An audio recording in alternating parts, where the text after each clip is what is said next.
దేవుని యొక్క దక్షిణ హస్తము సాహసమైన కార్యాలు చేస్తుంది. స్తోత్రం చెప్పండి అందరూ గట్టిగా. దేవుని దక్షిణ హస్తం, దక్షిణ అంటే కుడి హస్తం, దేవుని యొక్క కుడి చెయ్యి, దేవుని యొక్క కుడి హస్తము సాహసమైన కార్యాలు. భూమి మీద ఎక్కడైనాను ఎవరైనాను చేయని కార్యాలు, భూమి మీద ఎక్కడైనాను ఏ జనములోనైనాను చేయబడని అద్భుతాలు నేను మీ ప్రజల పట్ల చేస్తానని ప్రభు చెప్పాడు. చెప్పండి కూడా మందరు గట్టిగా హల్లెలూయా.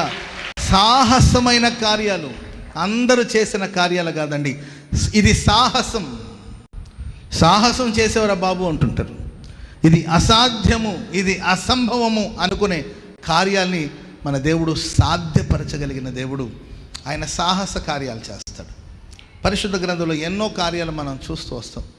ఎరసం చూడండి, ప్రభు చేసే కార్యాలు ఒక్క చోట చేసినట్లు మరొక చోట ఉండదు. ఆయన కార్యాలు క్రొత్తగా, వింతగా, విచిత్రంగా, అద్భుతమైన కార్యాలు చేసే దేవుడు. ఆమేన్. ఎర్ర సముద్రం ఎదురుగా నిలబడినప్పుడు తన చేతి కర్రని సముద్రం వైపు చాపమన్నాడు. కర్రను చూసి సముద్రం పాయలు అవుతుందా? Praise Lord. కర్రను సముద్రం వైపు చాపమన్నాడు. కొన్నిసార్లు కొన్ని కార్యాలు మనకు విచిత్రంగా, వింతగా ఉండొచ్చండి. కర్రను సముద్రం, ఇప్పుడు కుక్కనైతే కర్ర చూపిస్తే కొంచెం భయపడుతుందేమో, సముద్రం భయపడుతుందా? కుక్కనైతే కర్ర తీసుకుంటే కొంచెం భయపడతాయేమో, మరి సముద్రం భయపడుతుంది. దేవుడు అంటాడు, నీ కర్ర తీసుకొని సముద్రం వైపు చాపమన్నాడు. ఇది వింతగా ఉండొచ్చు, చూసేవాళ్ళు కూడా నవ్వులాటలాగా ఉండొచ్చు. ఇదేం పనిరా బాబు, కర్ర తీసుకొని సముద్రం వైపు చాపమంటాడేంటి అని అనిపించవచ్చు. కానీ తన కర్రను సముద్రం వైపు చాపితే సముద్రం, ఎర్ర సముద్రం 2 పాయలుగా మారిపోయింది. స్తోత్రం చెప్పడం గట్టిగా. కారణం ఏంటంటే ఈయన కర్రను చాపినప్పుడు, మనం దేవుని మాటకు లోబడినప్పుడు, దేవుని మాట విన్నప్పుడు, తన కర్రను సముద్రం వైపు చాపినప్పుడు దేవుడు వచ్చి తన కుడివైపున నిలబడి, మోషేలా కర్రను చాపి ఉంచితే తన ప్రక్కన నిలబడి మహిమ కలిగిన తన బాహుని దేవుడు చాపాడు. చప్పట్లు కొడదాం అందరూ గట్టిగా హల్లెలూయా, హల్లెలూయా. ఆ తర్వాత మీరు చూడండి, యెహోషువ చరిత్ర మనం తీసుకుంటే యోర్దాను ఎదురుగా వచ్చింది. ఇప్పుడు ఆ నీళ్ళని ఏకరాశిగా మార్చి ఆ యోర్దాను నది దాటి అవతలకి వెళ్ళాలి. మోషే కర్ర ఏమన్నా తన దగ్గర ఉందంటే లేదు. మోషే గారు పోతూ ఆ కర్రను తీసుకొని వెళ్ళాడు. బాబు బాధ్యత నీకు ఇస్తున్నా, ఈ కర్ర నీకు ఇస్తున్నాను రా బాబు అని ఇచ్చేళ్ళాడంటే పర్వాలేదు. మోషే వెళుతూ ఆ కర్రను కూడా పట్టుకెళ్ళాడు. ఇప్పుడు యెహోషువ ఎదురుగా యోర్దాను నది ఉందండి. ఆ నది దాటాల్సిన పరిస్థితి వచ్చినప్పుడు మోషే గారి చేతిలో కర్ర ఉండేది. ఆ కర్రతో మహిమ కలిగిన కార్యాలు జరిగినాయి. ఇప్పుడు నేనేం చేయాలి అని ఆలోచన చేస్తూ ఉంటే వెంటనే దేవుడు అంటాడు, కర్ర లేకపోతే ఏమైంది, మందసాన్ని మోసే యాజకులు ఉన్నారు కదా, వాళ్ళు తమ భుజాల మీద మందసాన్ని మోసి వాళ్ళ అరికాళ్ళు యోర్దాను నదిలో ఉంచమని ప్రభు చెప్పాడు. వాళ్ళు యాజకులు మందసాన్ని మోసుకుంటూ వచ్చి వాళ్ళ పాదాలు, వాళ్ళ అరికాళ్ళు నీళ్లలో మోపారు. పైనుండి ప్రవహిస్తున్న నీళ్లు అల్లంత దూరాన్ని ఆగిపోయింది. చప్పట్లు కొడదాం అందరూ గట్టిగా హల్లెలూయా. దేవుడు చూడండి, ఆయన చేసే కార్యాలన్నీ సాహసమైన కార్యాలు. కర్ర ఉండాలనో, ఆ తర్వాత కాలంలో మనం ఎలీషా చరిత్ర మనం చూస్తాం. సరే, ఆయనకేమో ఆయన దగ్గర కర్ర ఉందండి, మోషే కర్ర. ఆ తర్వాత ఈయనకేమో యాజకులు ఉన్నారు, మందసాన్ని మోసిన యాజకులు. ఎలీషా దగ్గర ఎవరు లేరు. ఇప్పుడు ఆయన యోర్దాను నది దాటి యువతలకి రావాలి. ఏలియా ఆ దుప్పటి ఎలీషా చేతిలో ఉంటే ఆ దుప్పటిని మడిచి ఏంటండి ఆ సముద్రం మీద, ఆ యోర్దాను నది మీద కొట్టగా యోర్దాను మరలా పాయలైంది. స్తోత్రం చెప్పండి అందరూ గట్టిగా హల్లెలూయా. ప్రభు చేసే కార్యాలు అది సాహసమైన కార్యాలు. నీ జీవితంలో గతంలో ఎన్నడూ చేయని మహిమ కలిగిన కార్యాలు నా దేవుడు ఈ ప్రశస్త వేళ నీ జీవితంలో ప్రభు జరిగించునుగాక. హల్లెలూయా. ఇశ్రాయేలు ప్రజలు అరణ్యములో ఆహారం కోసం ఎదురు చూస్తే మన్నా అనే ఆహారాన్ని దేవుడు కురిపించాడు. సరే, ఏలియా ఆకలితో అలమటిస్తున్నాడండి. కాకోళాల ద్వారా దేవుడు ఆహారాన్ని పంపించాడు. ఇక్కడ కూడా మన్నాను కురిపించవచ్చు కదండి. అక్కడ మన్నాను కురిపించాడు, ఇక్కడ కాకోళాల ద్వారా దేవుడు తనని పోషించాడు. ఎక్కడో అరణ్యములు వెళ్ళి బదవృక్షం కింద కూర్చున్నప్పుడు పరలోకపు ఆహారాన్ని దేవుడు పంపించాడు. రొట్టెను, నీళ్లను అందించాడు. విధవరాల ఇంట్లో దేవుడు పోషించాడు. కృత నిబంధన భక్తులు యేసుక్రీస్తు ప్రభులు వారు భూమి మీద సంచరిస్తున్న దినాల్లో ఆ విస్తారమైన ప్రజలు అక్కడ కూడి వచ్చి ఉంటే వాళ్ళ దగ్గర 5 రొట్టెలు 2 చిన్న చేపలు ఉన్నాయి. దాన్ని ఆశీర్వదించి 1000 మంది ఆకలి ప్రభు తీర్చాడు. ప్రభు చేసే కార్యాలు అద్భుతం, ఆశ్చర్యం, అమోఘం, సాహసమైన కార్యాలు ప్రభు మన జీవితంలో చేస్తాడు. హల్లెలూయా. నా దగ్గర కర్ర లేదు కదా, నా దగ్గర మందసం లేదు కదా, నా దగ్గర దుప్పటి లేదు కదా అని నువ్వు కలవరపడవలసిన అవసరం లేదు. ఆయన ఏ దిక్కుల నుండి అయినా మనకు సహాయం చేయడానికి శక్తిమంతుడు, సమర్థుడైన దేవుడు. మనకు సహాయం చేయాలనుకున్న వాళ్ళు హఠాత్తుగా రాత్రి పోయారు అనే న్యూస్ వస్తుంది. మనకు తెల్లారితే ఏదో మన అవసరాలు తీర్చడానికి కోసం కొంత అమౌంట్ పేమెంట్, కొంత డబ్బు మనకి ఇవ్వాలనుకుంటారు. అర్ధరాత్రి వచ్చేసి ఆయనకి హార్ట్ అటాక్ వచ్చి హాస్పిటల్లో పాలయ్యాడు. ఉదయాన్నే నీకు 2 లక్షలు 3 లక్షలు ఇస్తానన్నాడు మీ కుమార్తె పెళ్లి కోసమో లేకపోతే ఏదో కార్యక్రమానికి. ఉదయాన్నే తెచ్చుకుందాం అనుకున్నావు నువ్వు. ఆ అర్ధరాత్రిలో ఆయనకి గుండెపోటు వచ్చేసి హాస్పిటల్లో అడ్మిట్ అయ్యాడు.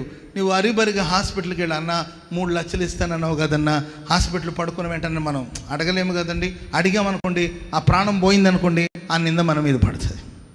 మనం ఎవరో వస్తారు, ఎవరో ఇస్తారని మన దృష్టి ఒకరి మీద ఉంటుంది, ఏదో ఒక దిక్కు మీద ఉంటుందండి. ఆ దిక్కు లేకపోతే ఆ ద్వారాలు మూయబడిపోయినప్పటికీ వేరొక దిక్కు నుండి తన ప్రజలకు దేవుడు సహాయం చేస్తాడు. గట్టిగా హల్లెలూయా చెప్పండి, గట్టిగా హల్లెలూయా. సాహసమైన కార్యాలు చేయగలిగిన దేవుడు ఆయన. పక్కన వాళ్ళని చూసి చెప్పండి, దేవుడు ఈరోజు మీ జీవితంలో ఒక సాహసమైన కార్యాలు చేయబోతున్నాడు. మీ లైఫ్లో ఒక అద్భుతం చేయబోతున్నాడు. విశ్వసించి చెప్పండి. ఎవరైతే పక్కన వాళ్ళతో చెప్పారో వాళ్ళ జీవితంలో దేవుడు ఒక అద్భుతం చేయబోతున్నాడని నేను విశ్వసిస్తున్నాను. హల్లెలూయా. కొన్ని మొఖాలేమో ఇప్పటివరకు చెప్పలా, మా సంగతి ఏంటనుకుంటున్నారు. ఇంకొకసారి చెప్పండి పక్కన వాళ్ళని చూసి, మీ జీవితంలో దేవుడు ఒక అద్భుతం చేయబోతున్నాడు. మీ జీవితంలో ఒక సాహసమైన కార్యాలు చేయబోతున్నాడు. మీ జీవితంలో ఒక మహత్ కార్యాలు ప్రభు చేయబోతున్నాడు. హల్లెలూయా. చప్పట్లు కొడుతూ బిగ్గరగా దేవునికి స్తోత్రాలు చెప్పండి, గట్టిగా గట్టిగాను. హల్లెలూయా హల్లెలూయా. మంచిది. ఎవరి జీవితంలో సాహస కార్యాలు జరుగుతుందంటే అక్కడ మనం ఒక ముఖ్యమైన మాటను చూస్తాం, గుడారము. ఏంటండి అది? గుడారము. ఎవరి గుడారము? నీతిమంతుల గుడారము.